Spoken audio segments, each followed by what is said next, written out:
Hello नमस्कार दोस्तों, मैं सूर्या कुमार आपके इस यूट्यूब चैनल एथिक्स ट्यूटोरियल में आपका बहुत बहुत स्वागत करता हूं। मैं आशा करता हूं कि आप लोग स्वस्थ होंगे, अच्छे होंगे। चलिए, हम आज का मेरा पहला वीडियो बहुत ही मज़ेदार होने वाला है। हम लोग आज मज़े के साथ पढ़ने वाले हैं। आज क्लास 10th का हम लोग इतिहास पढ़ेंगे, जिसको हम इतिहास की दुनिया कहते हैं। जिससे पहला चैप्टर हम लोग को मिलने वाला है यूरोप में राष्ट्रवाद। यूरोप में राष्ट्रवाद, आप देखिए, बच्चों के दिमाग में आता है कि यूरोप में राष्ट्रवाद, राष्ट्रवाद क्या है। राष्ट्रवाद क्या है, एक बड़ा सा वर्ड हो जाता है। इसमें ज़्यादा कुछ करना नहीं है। राष्ट्रवाद वह भावना है, राष्ट्रवाद वह भावना है जो सभी उस देश में रहने वाले सभी लोगों के अंदर जागरूक होती है और उनको यह बताती है कि उनके प्रति देश ही सब चीज़ है। वो उनको देश के लिए कुछ करना चाहिए। ये भावना होती है जो राष्ट्रवाद कहलाती है। यहाँ पर सबसे पहले हम देखते हैं राष्ट्रवाद। तो होता है वह भावना, वह भावना जो वह भावना जो किसी देश के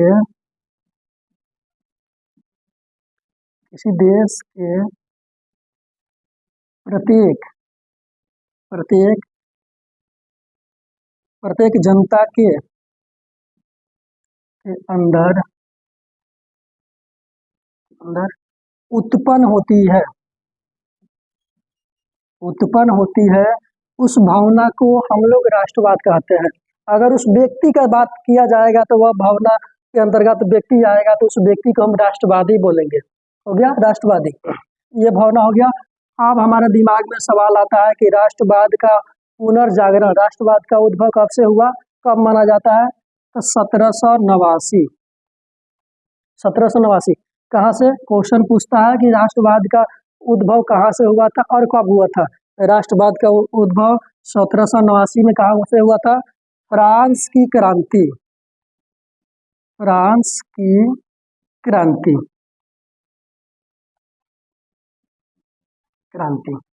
और फिर आपके दिमाग में सवाल आएगा, क्रांति क्या है। क्रांति का मतलब जब वहाँ की जनता अपने राजा से ना खुश हो, मतलब खुश नहीं हो करके, यानी राजा से जब आक्रोश हो जाती है, राजा जब उनके प्रति गलत व्यवहार करने लगता है, तो जनता क्रोधित होकर के उनके विरुद्ध ही आंदोलन खड़ी कर देती है।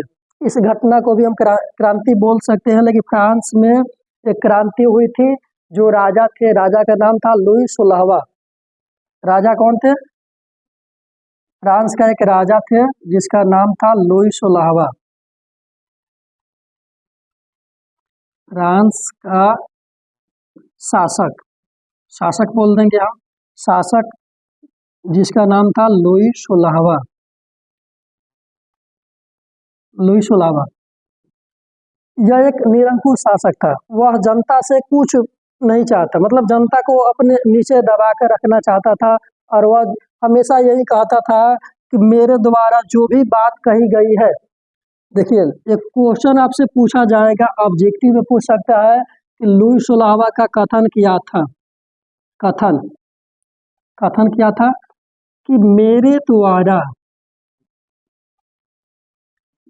द्वारा कहे गए सभी सभी बातें कानून है, कानून है। यह हमेशा बोला करता था लुई 16वां, मैं ही मैं ही राजा हूँ, यानी I am the state, I am the state. यानी लुई 16वां हमेशा अपने कथन में ये बोला करता था कि मैं ही राज्य हूँ। मैं जो कहूँगा वही देश के लिए कानून होगा, वही देश उस कानून को मानेगा और पूरे देश में वो कानून लागू होगी। लेकिन जनता इनसे नाखुश हो गई थी, क्योंकि पूरे फ्रांस की जनता को 3 भागों में बांट दिया गया था। फ्रांस की जनता को, फ्रांस की जनता, यानी यहाँ पर हम लिख सकते हैं पूरे फ्रांस की जनता को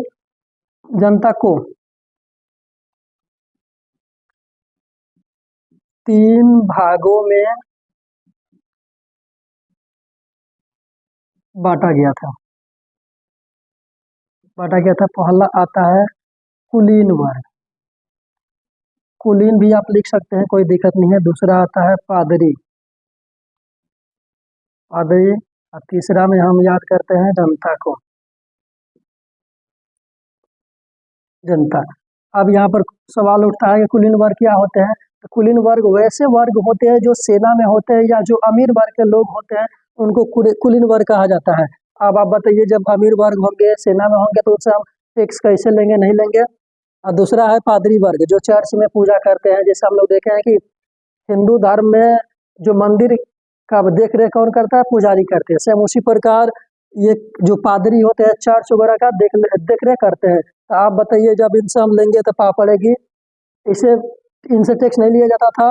सब चीज का जिम्मेवारी, जितना टैक्स लेना था, कर लेना था, सब किनका शिकार, कौन शिकार होते थे कर का? जनता। आप बताइए, जनता जब इतना सब चीज करेगी, फिर भी राजा जो है उनका कोई अधिकार ना देगा, उनको कोई किसी प्रकार का अधिकार वगैरह नहीं देगा, जनता खुश होगी? नहीं होगी। एकदम जाहिर सी बात है। तो फिर जनता ने क्या किया कि 1789 में अपने राजा लुई सुलावा के विरुद्ध विद्रोह खड़ा किया, जिसको हम फ्रांस की राजक्रांति या फ्रांस की क्रांति कहते हैं। और वहां से लुई सुलावा को हटा दिया गया। वहां से वो लुई सुलावा के शासन को समाप्त कर दिया गया। अब यहाँ पर आप जान गए कि जनता, अब बताइए इतना कर का बोझ जनता कैसे झेलेगी? आप ही बताइए। तब जनता ने कहा कि अपने राजा से तंग आकर के इनको हटा दिया कि नहीं, इनका शासन नहीं होगा। तब एक नए शासक, अब इनको पढ़ लिए, थोड़ा सा अब आगे देखते हैं इनको।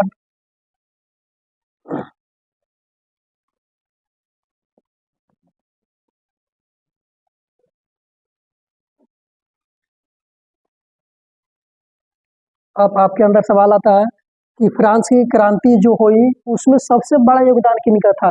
देखिए, याद रखिएगा, नेपोलियन का। नेपोलियन।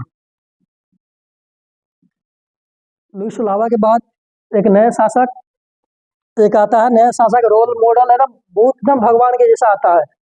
नेपोलियन आता है, वो लोगों को अलग अलग प्रकार से भावना देता है, उनको अलग अलग तरीका तौर तरीका बताता है। उसके बाद जनता इनके मोहित हो जाती है, इनके मोह माया में पा जाती है। और आगे चलने के बाद ये भी जनता को इस्तेमाल यानी उनका प्रयोग करना शुरू कर देता है। और जनता इनसे भी तंग आ जाती है, क्योंकि आपको मालूम है इस धरती पर किसी एक व्यक्ति का नहीं चला है। जो भी आया है, कुछ समय के बाद उनको हटना पड़ा है, फिर से नया व्यक्ति आया है, या नए फिर शासक, राजा, जो भी प्रधानमंत्री वगैरह जो भी होते हैं, सब चीज आते हैं नए नए। ये आता है तो फिर इनका 1815 में इनका भी पतन हो जाता है, खात्मा हो जाता है।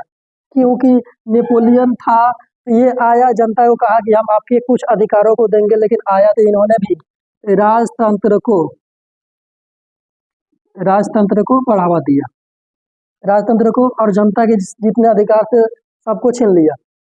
फिर जनता का कि इनसे नाखुश होकर के इनको भी अपने राजा मानने से इनकार कर दिया। तब फिर अगले इनके पतन के बाद आप देखिए 1815 में एक सम्मेलन होता है, कहाँ पे? ऑस्ट्रिया। ऑस्ट्रिया की राजधानी,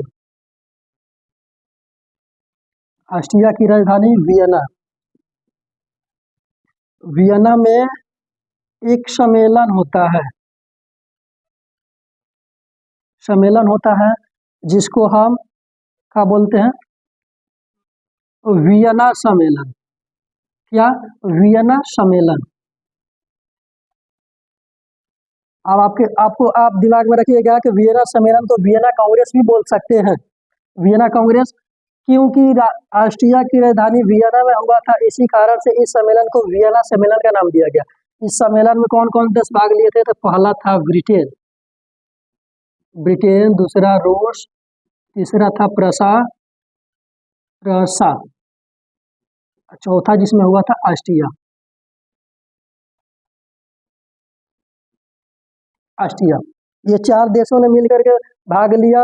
और इस सम्मेलन का मेजबानी किसने किया था? मेजबानी, वियना सम्मेलन का मेजबानी किसने किया था? तो यह एक चांसलर था, ऑस्ट्रिया का चांसलर, जिसका नाम हम बता दें आपको, मेटरनिख। मेटरनिख। अब आपके दिमाग में ये शब्द, ये बात आना चाहिए कि मेटरनिख कौन था।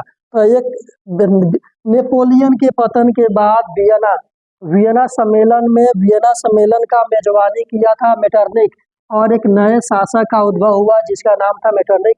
ये आता है और अपने शासन का संचालन करता है और जनता के हर एक अधिकारों को देता है और आगे शासन करने का आधार शुरू करता है। देखिए, इतना तक कोई दिक्कत? ये भी आपका देख लिए राष्ट्रवाद, ये भावना। देखो एक चीज, राष्ट्रवाद फिर से आपको बता दें, राष्ट्रवाद अगर जैसे मान लो कि आप भारत में रहते हैं तो भारत के प्रति आपके अंदर कोई भावना आती है कि नहीं, हमको देश के लिए कुछ करना है, देश के लिए मर मिट जाना है, ये जो भावना आपके अंदर आती है तो आप, वो भावना क्या होगी? राष्ट्रवाद की भावना होगी। लेकिन आपके अंदर आई है तो आप राष्ट्रवादी हो जाएंगे, क्योंकि आप राष्ट्र के विकास के बारे में सोच रहे हैं, राष्ट्र के बारे में कुछ सोचे हैं। ये हो गया यहाँ तक। फिर राष्ट्रवाद का उद्भव कहाँ से हुआ था? 1789 में फ्रांस की क्रांति से। राष्ट्रवाद सबसे पहले कहाँ उद्भव हुआ था? 1789 में फ्रांस की क्रांति से शुरू हुआ। फ्रांस देश में शुरू हुआ और पूरे यूरोप में फैल गया ये क्रांति, जिसको आज हम फ्रांस की क्रांति कहते हैं। और अलग अलग देशों में अलग अलग समय से क्रांति हुई थी और वहां पर अलग अलग राष्ट्रवादी भावना उत्पन्न हुआ। हो गया यहाँ तक कोई दिक्कत?